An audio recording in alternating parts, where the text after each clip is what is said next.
Welcome to the PolyPsych podcast. This is your host, Anthony Lindsay. And Stephanie Moreno. We're here with Bruno, who just wrote the book of all lovers. Stephanie, you got some questions? Yes. Bruno, I'm sorry. Can you pronounce your last name for us? Ribeiro. Ribeiro. Yeah. Gotcha. All right, Bruno, it's nice to meet you. So you're a Portuguese-American writer and painter, and you studied fine arts in Lisbon. If you had to pick a singular passion, would you call yourself a writer, a painter, or simply a lover of the arts? I would say that I am a painter who loves to write and a writer who loves to paint. I actually love all forms of art, but definitely I need those two in my life. They weren't the first ones I came up with. My first crush was music, the piano, but I failed tremendously. That sounds a lot like me. Like I wish so bad for many years that I could play guitar. My fingers just did not agree with me, no matter what. I tried. I'm telling you, like I did the whole dedicate an hour or two a day to practicing. It just didn't work for me. It didn't happen.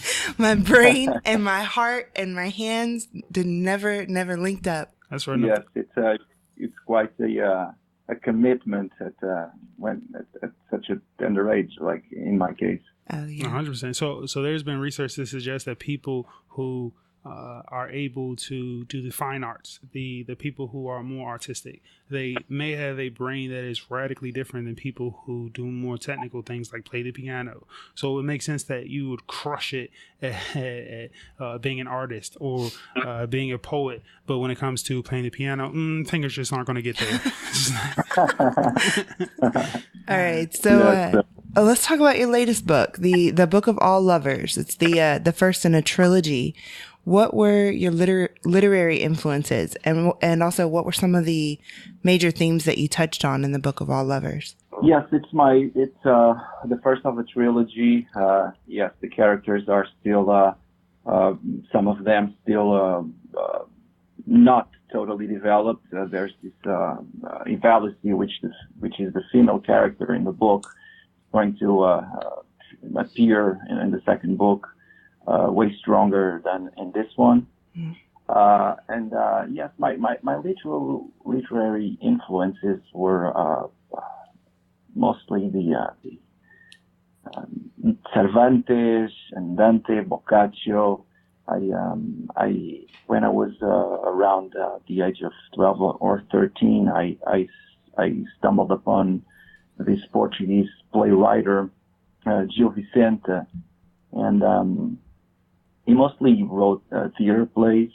The way he approached his speech was to me overwhelming, and the way he criticized society, and it was something that I thought by the time that I would like to try to do something like that one day.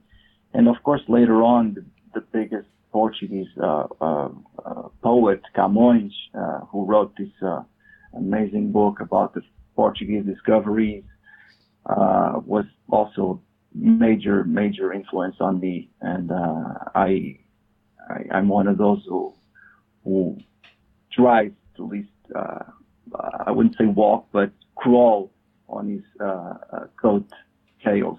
Oh, wow. Sounds like you have a lot of respect for those in particular. I do. They were, to me, they're monsters. I've always, and that of course I jumped to Cervantes. It was definitely the change in my life. I'm totally moved by their talent. Wow. Yeah, High praise. I've seen a lot of them, especially during the Renaissance era, falling into like the Romanticism genre in general, and I really like the touch on chivalry and like the old, like the prince and the princess. Like I always thought it was really cool how like you bring essentially a kingdom into this thing, and it's like a completely different world than we have today. Yeah, it's still relevant. Yes, I definitely appeal to all that and to classicism. That's a fact. But I also want to think of myself as a modernist. Above all, we always have to move forward and create new things. Of course, while applying the structures we've learned along the way. But I think I'm a creator. I don't pretend to be anything else. I'm a storyteller, and that's what I would like to be known for. Like how do you take that type of poetry, that genre of way back with the princess, and relate it to today? Well, I think that heroes who save ladies or vice versa are in high demand nowadays, and I don't think that that's something that we should put aside and not put our imagination towards that high demand, and we should not remove ourselves from that thought.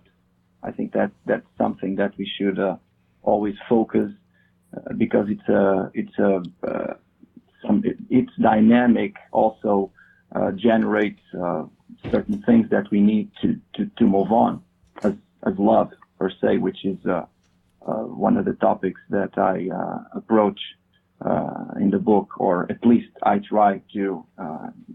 It's such a wide form that's hard to accomplish, but essentially, I believe that we should generate love. Can you touch a little bit about your history as a writer and how you gravitated toward choosing this genre to help not only your readers evolve through classicism into the modern era using the same themes and vehicles, but how it also helped you as a writer? I actually never. I'm a very intuitive artist. I remember starting to read at a very young age, but it was like a savage. I never started with anything in special. My parents had a fairly decent library, and I just remember picking up couple of books or few books randomly every other day and trying to read them. Some I finished, some I didn't. And I would read anything. As I said, I would pick up anything I read from the Franco-Belgian cartoonists to the Russians, which were another of my biggest passions, Chekhov and Gogol. And but I also read the others, like cartoons, as I said. So I never rationalized any of my creations, nor I had a plan. I just usually I sit and I follow my hand.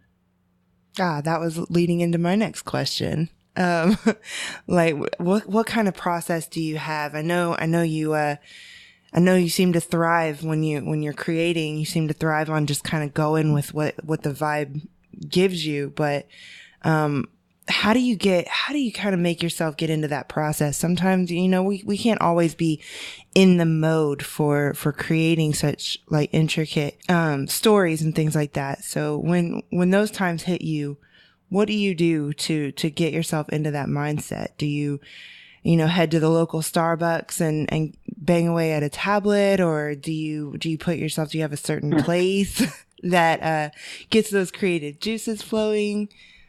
What do you do?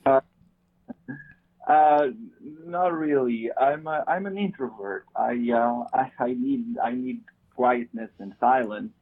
My biggest problem is my dog. Actually, That makes two of us.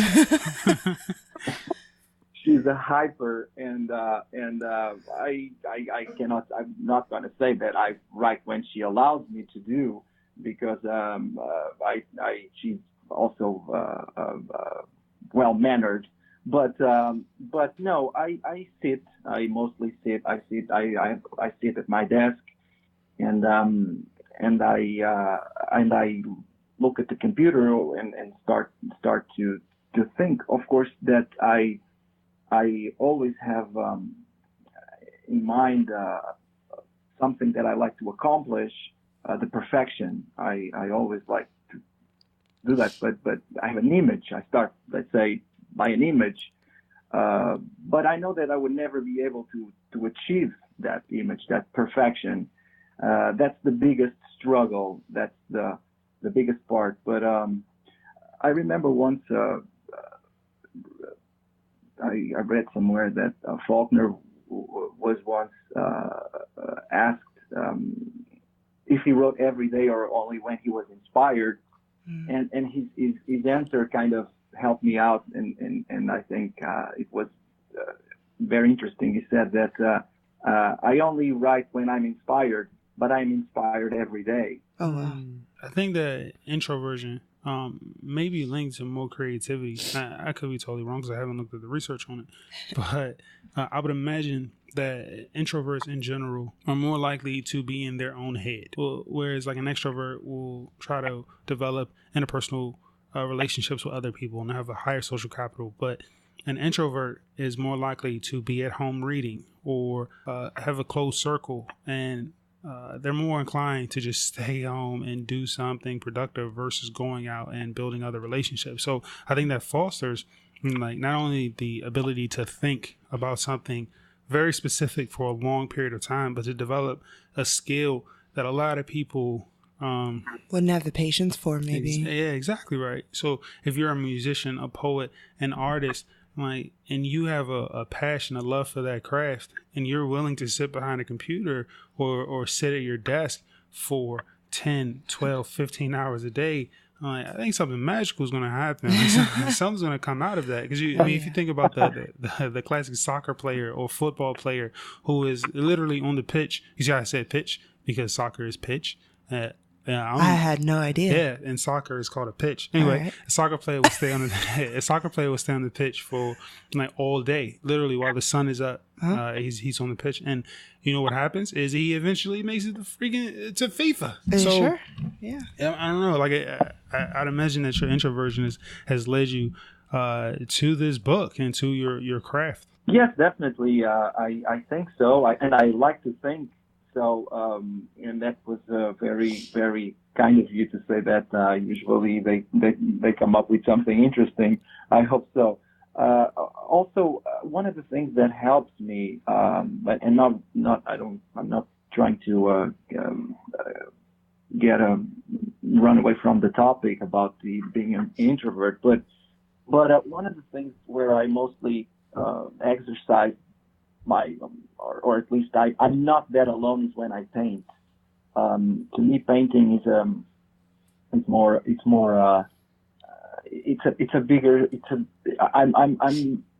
I have other things going on.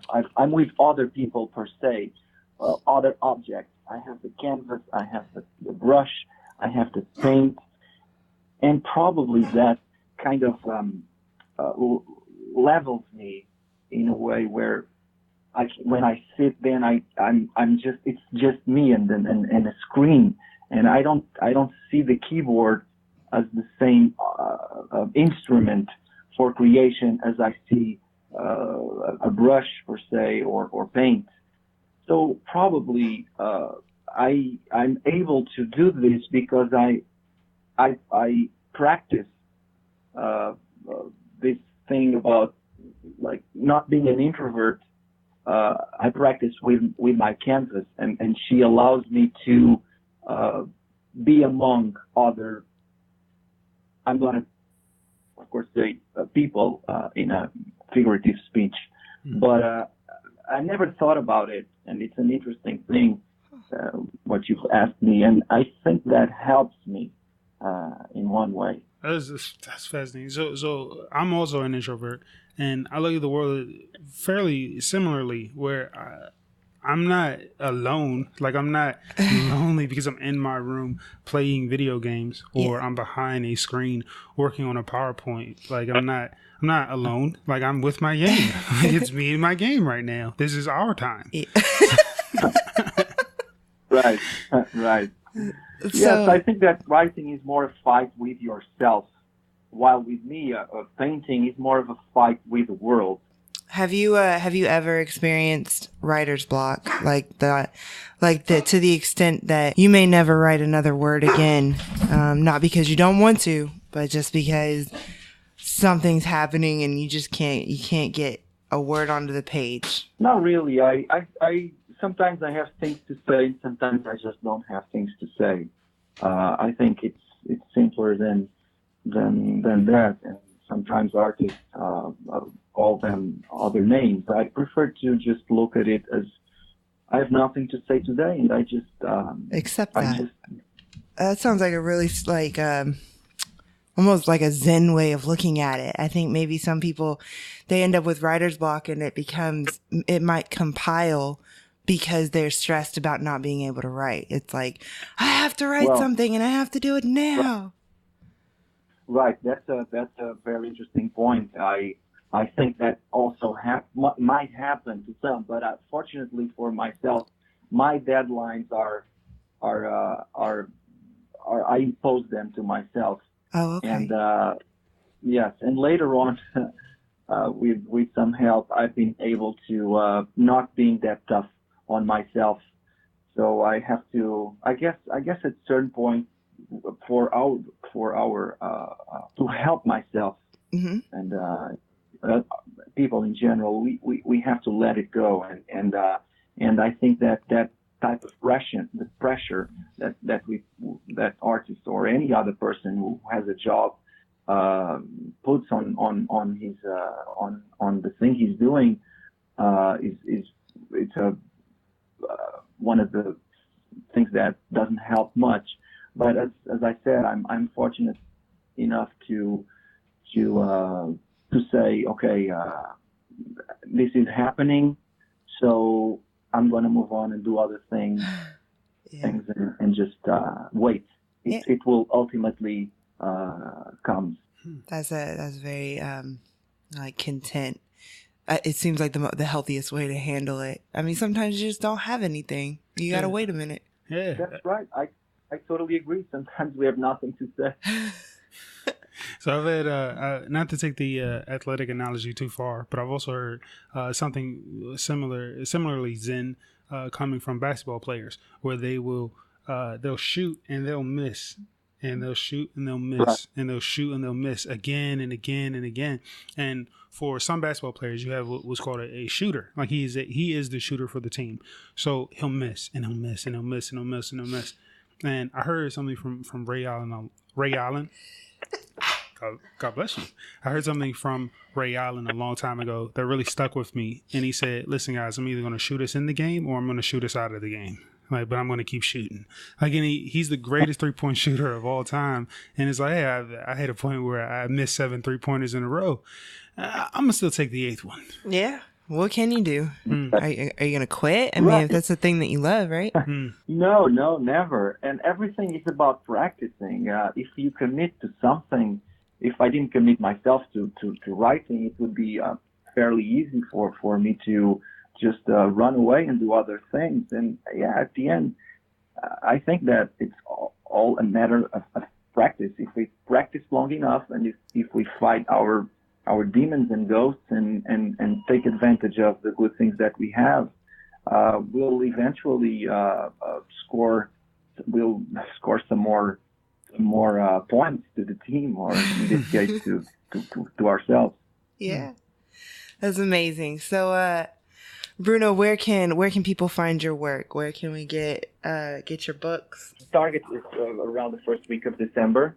And it should be online at Amazon by The Book of All Lovers or Bruno A. Ribeiro. Okay, cool. So it's going to be on Amazon, and we'll put a link up on polypsych.org as well. So it's going to be the first week in December. It should be first week of December, but that's what we are expecting. But I'm still working on some last details with the publisher. But yeah, it's an illustrated fairy tale, and it should be on Amazon by the first week of December, hopefully.